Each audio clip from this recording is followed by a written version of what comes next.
BCY party అధినేత బోడే రామచంద్ర యాదవ్ ధర్మ దీక్ష పేరుతో ఆమరణ నిరాహార దీక్ష కూర్చున్న సందర్భం చాలామంది బీసీ సంఘాల నాయకులంతా వచ్చి తమ మద్దతును తెలుపుతూ ఉన్నారు. ఒక 5 డిమాండ్స్ని ఆయన ముందు పెట్టి కూటమి ప్రభుత్వం దీనికి సమాధానం చెప్పాలి, కూటమి ప్రభుత్వం దీన్ని ఫుల్ఫిల్ చేయాలని చెప్తున్నారు. ఆచరణ సాధ్యమయ్యేవైనా 5 డిమాండ్లు. అసలు ఈ దీక్ష ఆల్ ఆఫ్ సడన్గా అసలు ఎందుకు చేస్తూ ఉన్నారు, ఇంత యాక్షన్ ప్లాన్ ఎప్పటి నుంచి ఆయన చేస్తున్నారు, వారి మాటల్లో అడిగి తెలుసుకుందాం. రామచంద్ర యాదవ్ గారు, మీరు కూర్చున్నప్పటి నుంచి కంటిన్యూస్గా చాలామంది వస్తూ ఉన్నారు, కలుస్తూ ఉన్నారు. ఈ 5 డిమాండ్లు అసలు ఆచరణ సాధ్యం కానివి అని చెప్పి చాలామంది మాట్లాడుతున్న సందర్భం. ఈ సందర్భంలో అసలు ఎందుకు ఈ ధర్మ దీక్ష అంటారు? ఈ 5 డిమాండ్లు కూడా బీసీలకు సంబంధించిన అంశాలు.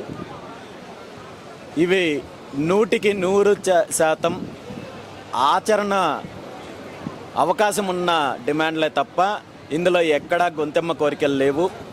ఈ 5 డిమాండ్లలో 4 డిమాండ్లు ముఖ్యమంత్రి చంద్రబాబు నాయుడు గారు ఎన్నికలకు ముందు ప్రతిపక్ష నేతగా ఉన్నప్పుడు ప్రజలకు బహిరంగంగా ఇచ్చిన హామీలే తప్ప నేను కొత్తగా కోరుకున్నవి కాదు. ఇందులో ఒకటి, బీసీ రక్షణ చట్టం గురించి అధికారంలో నెలల తర్వాత కూడా డ్రామాలు ఆడుతున్నారు, తమాషాలు చేస్తున్నారు తప్ప దీని మీద చిత్తశుద్ధి లేదు. 2, గత 40 సంవత్సరాల నుండి తెలుగుదేశం పార్టీ, ఆ తర్వాత కాంగ్రెస్ పార్టీ, ఆ తర్వాత వైఎస్ఆర్ కాంగ్రెస్ పార్టీ బీసీలకు 44% రిజర్వేషన్లు ఇవ్వాలి, బీసీలకు సమగ్ర కులగణన చేపట్టాలనే అంశం పైన కూడా విస్మరిస్తున్నారు. అదేవిధంగా బీసీ కార్పొరేషన్లు ఏర్పాటు చేసి వీళ్ళ యొక్క కార్యకర్తలకు పదవులు ఇవ్వడం తప్ప దాని ద్వారా బీసీలకు ఒరిగేంది ఏమీ లేదు. ₹1 కూడా నిధులు ఇవ్వకుండా బీసీ సామాజిక వర్గాలను మోసం చేస్తున్నారు. మరీ ముఖ్యంగా అమరావతి రాజధాని పేరుతో ఇప్పటికీ ప్రభుత్వం 33,000 ఎకరాలు భూసేకరణ చేపట్టి మళ్ళీ 2వ దశ 3వ దశ మొత్తం సుమారు 1,00,000 ఎకరాల్లో అమరావతిని నిర్మిస్తున్నామని చెప్తున్న ముఖ్యమంత్రి చంద్రబాబు నాయుడు గారు, తెలుగుదేశం పార్టీ ఇందులో బీసీల వాటా తేల్చకుండా వీళ్ళ యొక్క బినామీలకు, వీళ్ళ యొక్క పార్టీకి సంబంధించిన వాళ్లకు, వీళ్ళ యొక్క ఏవైతే దోపిడీ కంపెనీలు ఉన్నాయో వాళ్ళకి అప్పనంగా రైతుల యొక్క భూములను అప్పచెప్పే ప్రయత్నం చేస్తున్నారు అభివృద్ధి పేరుతో, పెట్టుబడుల పేరుతో. అందుకనే ఈరోజు మేము డిమాండ్ చేస్తున్నాము, గతంలో హైదరాబాద్ రాజధానిలో బీసీలకు జరిగిన అన్యాయం ఏదైతే ఉందో అది మళ్ళీ అమరావతి రాజధానిలో పునరావృతం కాకుండా ఉండాలంటే ఖచ్చితంగా ఇక్కడ బీసీలకు ప్రభుత్వ భవనాలు, ప్రభుత్వానికి సంబంధించిన ఇన్ఫ్రాస్ట్రక్చర్ కాకుండా ప్రైవేట్ కంపెనీలకు, ప్రైవేట్ ఇన్వెస్టర్లకు మీరు ఏ ప్రాతిపదికనైతే కేటాయిస్తున్నారో అదే ప్రాతిపదికన సామాజిక న్యాయం పాటిస్తూ బీసీలకు 50% పైగా ఉన్న బీసీలకు ఖచ్చితంగా 50% భూములు కేటాయించాలి. అందులో మొట్టమొదటిసారిగా మొదటి విడత కనీసం 1000 ఎకరాలు కేటాయించాలని చెప్పి డిమాండ్ చేస్తున్నాము.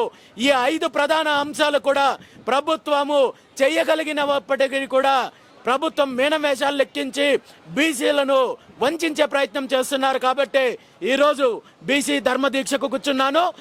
ఈ ప్రభుత్వం దిగి వచ్చి బీసీల న్యాయపరమైన డిమాండ్లను నెరవేర్చేంత వరకు కూడా ఈ దీక్ష కొనసాగుతుందని చెప్పి ఈ సందర్భంగా తెలియజేస్తున్నాను. ఈ దీక్ష స్టార్ట్ అయ్యే ముందు చాలా ఆధ్యాత్మికంగా పూజా కార్యక్రమాలు చేశారు, గోవులను పూజించుకున్నారు. పైకి వచ్చిన తర్వాత జాతీయ జెండాను పట్టుకొని దీక్ష కొనసాగిస్తున్నారు. What is your ideology and intentions? ఈరోజు భారత రాజ్యాంగం ఇచ్చిన హక్కులను కాలరాస్తున్నప్పుడు శాంతియుతంగా నిరసన తెలియజేసే హక్కు ఉంది. ఆ హక్కుతోటే ఈ దీక్ష కూర్చున్నాను. ఒక హైందవ ధర్మాన్ని పాటించే వ్యక్తిగా గోపూజతో ఈ దీక్షను మొదలుపెట్టాను. ఇందులో వేరే ఆలోచనలు ఏం లేవు.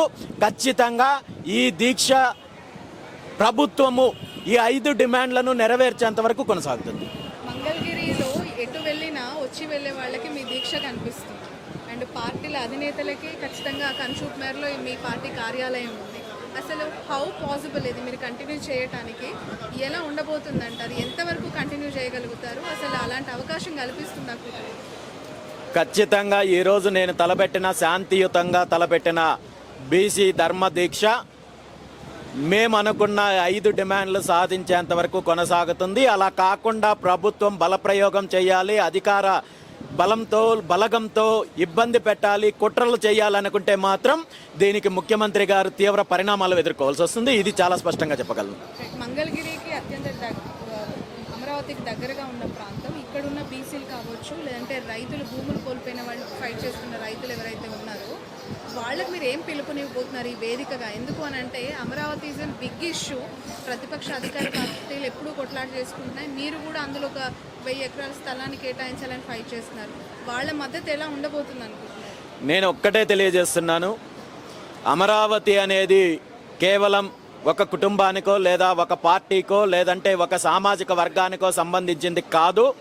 ఈ రాష్ట్రంలో ఉన్న ప్రతి ఒక్కరికి అమరావతిలో హక్కు ఏ విధంగా ఉందో అదేవిధంగా అమరావతి కోసం భూములు త్యాగం చేసిన రైతులకు వారి యొక్క న్యాయపరమైన హక్కులు, వాళ్ళకిచ్చిన హామీలను నెరవేర్చాల్సిన బాధ్యత కూడా ప్రభుత్వానికి ఉంది.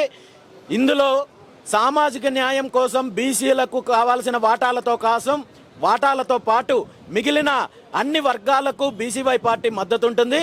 అదేవిధంగా అమరావతి రాజధాని కోసం భూములిచ్చిన రైతులకు బీసీవై పార్టీ పూర్తి మద్దతు ఉంటుంది. ఖచ్చితంగా భవిష్యత్తులో వాళ్ళ యొక్క ఫ్లాట్ల విషయంలో కావచ్చు, వాళ్ళకి ఇచ్చిన హామీలు కావచ్చు, నెరవేర్చకపోతే ప్రభుత్వం పైన పోరాటం చేయడానికి బీసీవై పార్టీ సిద్ధంగా ఉంది.